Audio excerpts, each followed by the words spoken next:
Salut et bienvenue à tous dans les locaux de Midi Olympique. On va procéder à l'analyse, au débriefing de cette première liste de la saison de l'équipe de France offerte par Fabien Galtier. 42 noms pour préparer les tests de novembre. Moi, c'est Jérémy Fada, journaliste à Midi Olympique, et je suis avec Vincent Bissonnet, autre journaliste de Midi Olympique. Salut Vincent. Ouais, bonjour Jérémy.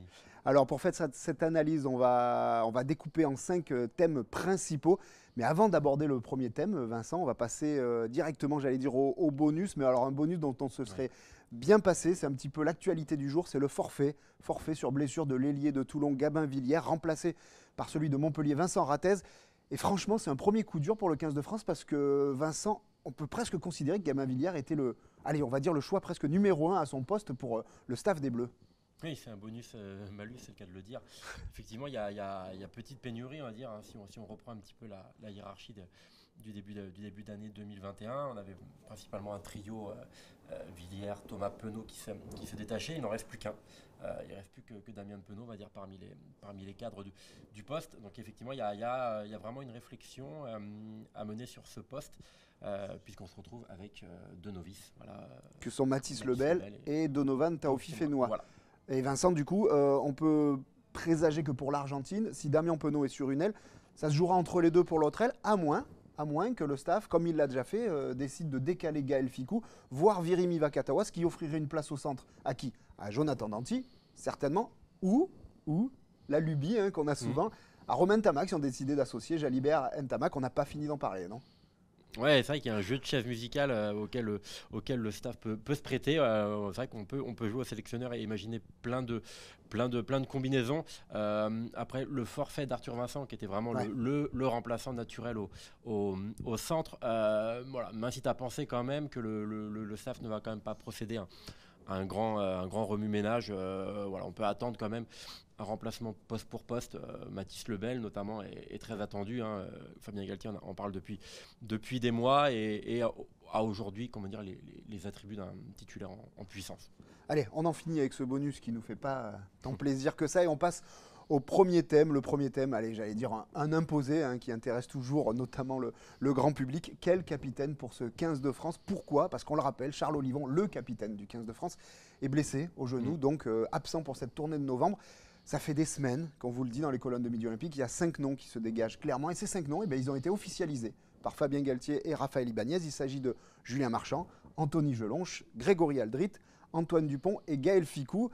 C'est pareil, lundi on a dit dans nos colonnes que Charles Olivon serait là dimanche, et le sélectionneur l'a dit aussi, pour adouber son successeur provisoire et faire la passation de témoins. J'allais dire, Vincent, il y a quand même une tendance qui se dégage aujourd'hui. Oui, il y a une tendance qui se dégage. Alors c'était assez marrant hier parce que Raphaël Ibanez et Fabien Galtier ont joué un peu, un peu à cache-cache avec le sujet. On a trouvé, on n'a pas décidé peut-être. Donc il n'y a rien qui a été annoncé hier. Effectivement, il y a une tendance qui se dégage parmi ces 5 noms. Il y en a 2 qui reviennent avec le plus d'insistance. C'est Gaël Fickou. Voilà, qui est le joueur le plus expérimenté de ce groupe, 63 sélections, qui est déjà capitaine un peu de la défense, des lignes arrières. Donc Gaël Fickou, voilà, aujourd'hui qui recueille pas mal de suffrages, on dira, et Julien Marchand, voilà, qui est déjà capitaine quand même du club champion de France, champion d'Europe en titre, qui est aussi un poste entre guillemets stratégique de par voilà, son implication directe sur la conquête. Voilà, ce sont aujourd'hui les 2 joueurs que l'on peut pressentir pour le poste. Attention tout de même, Anthony Gelonche qui avait très bien tenu son rôle en Australie. Voilà, la réflexion, je pense quand même qu'elle est arrêtée dans l'esprit du staff. Je pense que c'est qu'une question de timing avant qu'on ait le nom de l'heureux élu. Effectivement, selon les infos qui nous reviennent, quand même, ça se jouait plutôt entre les 3 que vient de citer Vincent. Anthony Gelonche, ça aurait été au nom de la continuité avec l'Australie. Petit problème par rapport aux 2 autres, il est certainement moins installé dans le 15 de départ que ne le sont Julien Marchand et Gaël Fickou, qui sont des titulaires indiscutables. Et les toutes dernières tendances, nous laissent présager que ce serait Gaël Fickou qui aurait une petite longueur d'avance au nom de son expérience internationale, de ses responsabilités qu'il a déjà dans ce groupe France depuis le Mondial 2019. Tu le rappelles, c'est aussi le lieutenant de Charles Olivon et le responsable de la défense. Puis peut-être aussi, il est à un poste où il reste souvent 80 minutes sur le terrain, ce qui n'est pas toujours le cas de Julien Marchand. Voilà, pour ce thème, je crois qu'on a dit à peu près tout. On a posé le décor. Voilà. Voilà, allez, on va passer du coup au deuxième thème de ce débriefing. 42 noms, donc on dit toujours les 42 présents, mais aussi c'est des grands absents, hein, et certains qui sont plus marquants que d'autres. Alors pareil, vendredi dernier, c'était même un titre de notre journal, c'était 2 joueurs, Camille Chat et Louis Carbonel en grand danger. On savait déjà qu'ils avaient de grandes chances de ne pas être dans la liste. Ça a été confirmé hier. Alors, c'est peut-être pas une si grande surprise que ça au vu du début de saison. Il n'empêche, ce sont 2 grands habitués du 15 de France. Du coup, c'est marquant quand même, Vincent. Oui, surtout pour Camille Chat, si on regarde un petit peu dans le rétroviseur, Camille Chat, il y a un an, il était encore sujet à débat. Hein. Devait-il être titulaire à la place de Julien Marchand, notamment le numéro 1 bis. Dans l'opinion publique, il y avait une sorte de vrai dilemme, hein, parce que Camille Chat, de par son explosivité, voilà, avait pas mal de défenseurs. Hein. Et effectivement, voilà, le voir aujourd'hui relégué hors groupe, c'est-à-dire numéro 4 ou numéro 5 dans la hiérarchie. Alors même si on va rappeler qu'il a enchaîné pas mal de blessures ces dernières Exactement, semaines. oui. Mais n'empêche qu'il était quand même était disponible pour cette échéance de novembre. Donc là, il y a vraiment effectivement une information assez notable et assez marquante. Louis Carbonel, c'est marquant aussi, parce qu'il était vraiment installé comme le numéro 3, enfin autant qu'un numéro 3 puisse être installé, évidemment. Mais voilà, il avait vraiment cette position. Et voilà. Après, il y a moins de surprise, parce que ça fait quand même quelques temps voilà, qu'on le sent moins virevoltant. Voilà, on l'avait vu un petit peu en difficulté en Australie. Sur le début de saison, voilà, il pâtit un peu de la mauvaise passe du RCD, et même lui en club maintenant enchaîne les prestations sur le banc. Donc, c'est vrai, Vincent, il a perdu sa place depuis 2 matchs au RC Toulon.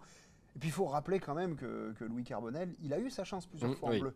Et il ne l'a jamais saisi. On se rappelle notamment du premier match du tournoi l'année dernière en Italie, où il fait une rentrée décevante, qui avait été soulignée par Fabien Galtier. Il n'avait pas cité son nom, mais on avait compris qu'il visait la conduite du jeu. Voilà, Louis Carbonel. Et puis en Australie, alors certes, c'était peut-être pas le contexte idéal, avec une équipe très remodelée. Il n'empêche, il a eu sa chance sur 2 matchs. Il a été en échec. Et Antoine Astoy, sur le 3e match, a été plutôt propre, plutôt convaincant. Et du coup, c'est Antoine Astoy qui est passé aujourd'hui numéro 3 dans la hiérarchie. Voilà. Et le début de saison, je pense, a entériné un peu ce semblant de hiérarchie, parce qu'Antoine Astoy, mis à part à Brive, voilà, un match où il était passé un petit peu au travers, le reste du temps, il rend des copies quand même vraiment de très bonne facture. Donc c'est une surprise sans être surprenant. En fait. Et alors, allez, on élargit un petit peu la liste des grands absents.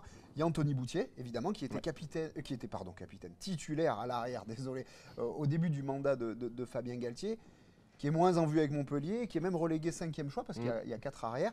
Et puis alors, les 2 autres sur lesquels on va peut-être s'attarder, c'est quand même des surprises. Hein. Pierre Bourgarit, le talonneur de La Rochelle, et Célevasio Tolofua, le 3e ligne centre de Toulouse.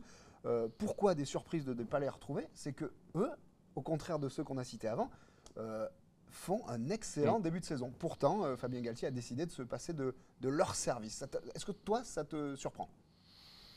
Ouais, alors c'est surprenant dans le sens où tu as raison, Jérémy. Hein, je regardais encore leurs statistiques ce matin, y compris les fameuses étoiles midi-olympiques. Et on voit effectivement qu'elles témoignent, dans tous ces chiffres, témoignent de leur bonne forme actuelle. Là où c'est moins surprenant, et c'est là où l'argumentaire de Fabien Galtier s'entend, c'est vis-à-vis de la concurrence. Voilà, aujourd'hui, ce sont des joueurs qui ne sont pas pris parce qu'il y a simplement des joueurs qui sont plus en forme. Alors, typiquement au talonnage, quiconque a vu Lyon-Toulouse dimanche soir comprend tout à fait, je pense, que Peato Movaca ait sa place dans les 42, et pareil pour Sekou Makalou, qui, on peut le dire entre guillemets, prend un petit peu la place de Célevasio Tolofua dans le groupe. Mais alors justement, là, c'est parfait, Vincent, tu me lances sur le 3e thème, thème numéro 3, c'est les finisseurs devenus priorité. Ça a été un des grands thèmes abordés justement par Fabien Galtier dans sa conférence de presse pour justifier la liste.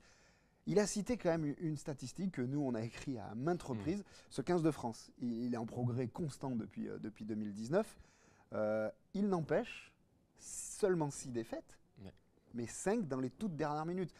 Ça prouve qu'on a quand même du mal à finir les matchs. Alors, est-ce que c'est à cause de l'apport du banc de touche ou autre chose? Il n'empêche, il le dit, on a pris en considération cette statistique et on a construit notre groupe aussi en regardant ces fins de match et en prenant des éléments qui peuvent nous aider en fin de match. Et comme tu l'as dit, il n'y a pas besoin d'aller chercher très loin dans l'actualité. Peato Movaca, il rentre à la 51e minute de Lyon-Toulouse. j'allais pas dire à lui seul, mais en tout cas, il change le match. Oui. Il a été monstrueux, il met un essai. Et Sékou Makalou, on peut se dire que c'est la même chose. Garder un Sékou Makalou sur le bord qui rentre à 20 ou 30 minutes de la fin, ça peut faire des ravages énormes. Est-ce que toi, tu comprends cette philosophie dans la construction du groupe de construire en vue des fins de match? Oui, c'est complètement cohérent parce que ça répond voilà, déjà à cette problématique qui devient, on va pas se mentir, franchement kikinante. Tous le souvenir de la première défaite en Australie, mais il y en avait eu 4 avant, donc ça commence à devenir sacrément gênant. Et après, il y a aussi c'est logique parce qu'aujourd'hui, ce groupe il s'est construit avec un 15 de départ très fort. Ouais. Aujourd'hui, il est connu à 80-90%. Voilà, il suffit de coucher les noms sur le papier pour s'en rendre compte. Et voilà, donc maintenant, aujourd'hui, le staff est en train un peu de mettre les finitions, on peut dire. Et les finitions, voilà, c'est justement de trouver les bons finisseurs avec un bon mélange d'expérience et on va dire de dynamisme, d'explosivité pour Ouais. voilà, un petit cocktail à trouver. Justement, Fabien Galtier, du coup, il a beaucoup insisté sur le profil de Peato Movaca pour justifier ce choix. Peato Movaca qui a toujours été très performant, effectivement, avec le Stade Toulousain quand il est rentré en fin de match, où il est quelque part le remplaçant de Julien Marchand, même si les deux alternent dans le 15 de départ. Julien Marchand qui est le titulaire aussi en sélection, donc on peut dire qu'il y a aussi une forme de continuité si on fait la même chose en sélection. Rappelons quand même qu'il y a Gaëtan Barlow qui a marqué beaucoup de points en Australie. Et en plus, un garçon comme Peato Movaca, au-delà de ses qualités d'explosivité, nous apporte de l'assurance en conquête. Très bon lanceur. Ouais. Très fort en mêlée. On a parlé de Makalou en troisième ligne qui peut faire des ravages. J'ai listé 2-3 autres mecs comme ça qui sur une fin de match, par leur profil, peuvent faire des différences énormes. J'ai l'impression qu'un garçon comme Mouk Patin, Ouais. on l'a vu beaucoup en ce moment en top 14, comme Thibaut Flamand, comme Thierry Paiva aussi, ou comme Winnie Antonio, peuvent aussi apporter quelque chose en cours de match. Est-ce que c'est des profils, toi, qui te semblent cohérents?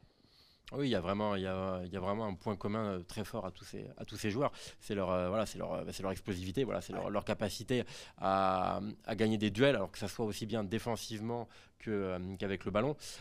C'est vrai qu'on peut se dire que sur des fins de match, voilà, sur des séances de pick and go, alors aussi bien offensivement que défensivement, voilà, ça peut être vraiment de vrais atouts.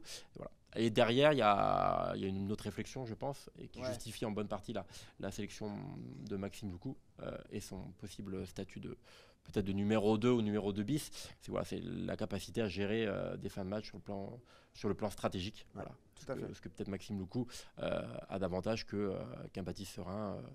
Qui est absent. Ou comme qu'un Nolan Le Garret qui est encore très jeune, qui n'a pas encore cette expérience internationale.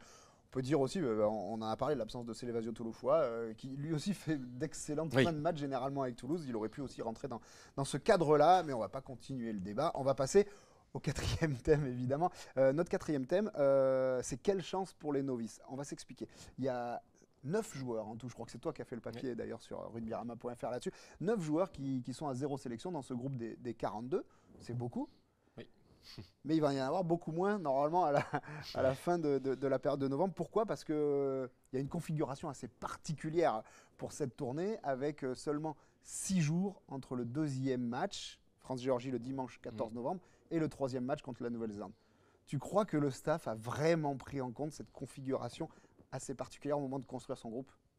Oui, je pense que ça impacte vraiment. C'est vrai qu'on avait un peu l'habitude d'avoir des tournées déjà en termes de pédigré d'adversaires, de montée en puissance. On commençait assez régulièrement par une nation du Pacifique et après on montait en puissance avec l'Australie, l'Afrique du Sud, la Nouvelle-Zélande. Là, c'est vrai que, sans leur faire injure, on a les Géorgiens au milieu de cette tournée entre deux équipes qui jouent le Fort Nation. Donc la Géorgie est une 12e nation mondiale.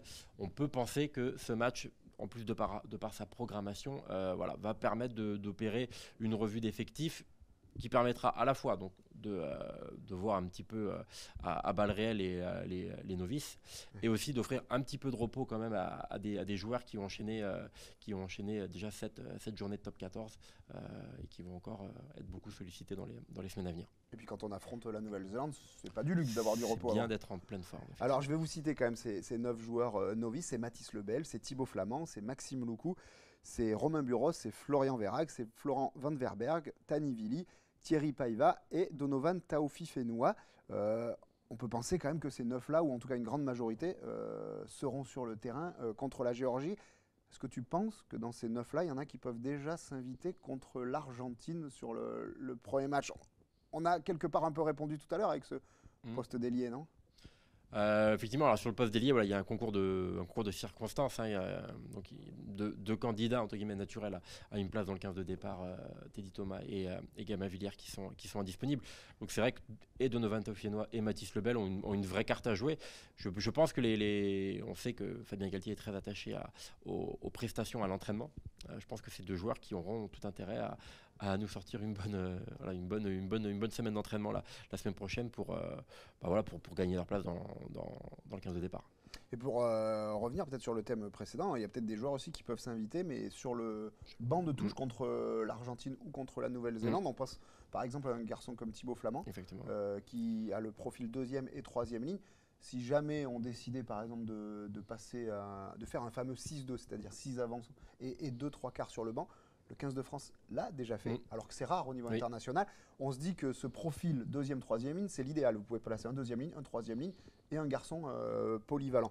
En tout cas, ceux qui joueront la Géorgie ont peu de chances de démarrer le match contre les All Blacks le week-end d'après, mais peut-être peuvent jouer une carte pour s'installer sur le banc de touche.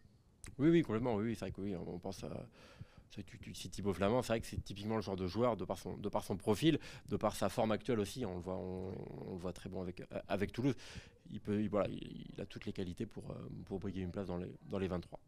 Allez, on termine, 5e et dernier thème. Allez, on va s'attarder sur 2 postes qui ont peut-être marqué un petit peu les gens. Je ne sais pas si vous avez vu, si vous avez sorti les calculatrices et que vous avez compté. C'est les postes de 2e ligne et d'arrière. On a appelé ça l'abondance de biens parce que on est surchargé à ces 2 postes-là. Pourquoi? En 2e ligne, on a 7 joueurs retenus. Alors, je les cite. Leroux, Villemc, Taoufifénois, pas le même, Romain, le Lyonnais, Verhaeghe, Van Verberg, Flamand et Gérassi. C'est autant que de 3e ligne dans cette liste. On vous rappelle quand même qu'il y a un 2e ligne de moins sur le terrain par rapport au 3e ligne. Et l'autre poste, c'est l'arrière, on y reviendra après, où il y a 4 joueurs. Pourquoi autant de 2e ligne? Est-ce que c'est une question de polyvalence? Est-ce que c'est une question aussi d'abondance justement de biens et de se dire, voilà, on a beaucoup de joueurs performants à ce poste, on a envie de les voir? Oui, je pense que ça répond beaucoup à ce besoin. Je pense qu'aujourd'hui, Fabien Galtier, par rapport à ce qu'on disait tout à l'heure, hein, sur la volonté de trouver des finisseurs, des finisseurs de premier choix, n'a pas encore complètement trouvé son bonheur à ce poste, en 2e ligne. Et notamment sur le profil un peu sauteur, parce que ce qui est marquant sur ces 7 2e lignes, c'est qu'on a vraiment ce qu'on appelle 2 droitiers purs et durs. Voilà, 2 numéros 5 purs et durs qui sont Paul Villemc et Romain Toffienois. Et on a 5 joueurs qui sont plutôt habitués à jouer sur le flanc gauche de la 2e ligne. S'il avait voulu équilibrer son groupe, il aurait pu appeler Cyril Cazot, typiquement, et enlever un sauteur. Voilà, un sauteur. Et là, je pense qu'il a vraiment envie de voir, en match comme à l'entraînement, des nouveaux joueurs. De voir un petit peu plus à l'œuvre Florian Van Verberg qui avait été blessé en Australie, de voir un peu ce que peut donner Florian Verhaeghe, de revoir Kylian Gérassi, de tester Thibaut Flamand. Il y a un vrai casting qui est mené sur ce poste de numéro 4 pour trouver enfin une doublure à Bernard Leroux. Alors, pour aller aussi un petit peu dans le sens du staff, pour justifier ce choix, il faut aussi noter que les 7 3e lignes ne sont pas polyvalents. Ah si, ils sont polyvalents flanqueurs numéro 8, mais par contre, il n'y en a pas qui peuvent passer en 2e ligne. Alors que là, sur les 2e lignes, on en a beaucoup qui peuvent au moins dépanner en 3e ligne, voire plus. Je vous rappelle, on a parlé beaucoup de Thibaut Flamand depuis le début. Je rappelle que Van Verberg est, je crois, formé en 3e ligne et qu'il a ensuite monté dans la boîte. Même chose pour Bernard Leroux. On s'est amusé à regarder tout à l'heure un garçon comme Gérassi, et avec Lyon et avec Grenoble à l'époque, a démarré quand même plusieurs fois en 3e ligne. Même Florian Verhaeghe, sur des bouts de match, ça lui est arrivé de dépanner. Donc ce profil, ce qu'on appelle 4-6, donc sauteur en 2e ligne ou joueur mobile en 3e ligne, il existe dans ce secteur de jeu, donc ça peut justifier d'en prendre beaucoup aussi. Voilà. L'autre poste qui nous a marqué, c'est celui d'arrière. 4 garçons, on va dire, arrière de formation, ou en tout cas arrière aujourd'hui dans leur club. C'est Thomas Ramos, c'est Brice Dulin, c'est Melvin Jaminet et c'est Romain Buros. On ne s'attendait pas à en avoir autant à ce poste-là, Vincent. Oui, c'est la même réflexion que pour les deuxième et troisième lignes. On a autant d'arrière que d'ailier, alors qu'il n'y a qu'une place sur le terrain. Effectivement, bon, la surprise, c'est notamment de voir Romain Buros s'inviter, parce que les trois, la triplette Ramos, Jaminet, Dulin, on l'avait tout sur le papier. Effectivement, Romain Buros, c'est une surprise. Alors, je pense que c'est en bonne partie dû à sa bonne forme du moment. Et alors, on sait que Fabien Galtier y est attaché à sa polyvalence. Voilà, c'est le seul vrai arrière qui a une polyvalence arrière ailier, je dirais, éprouvé en top 14. Je regardais hier ses stats, il a joué une quinzaine de fois quand même en 14 avec l'UBB. Bon, voilà, il y a aussi une abondance de biens. Aujourd'hui, on a quand même trois joueurs de très haut niveau.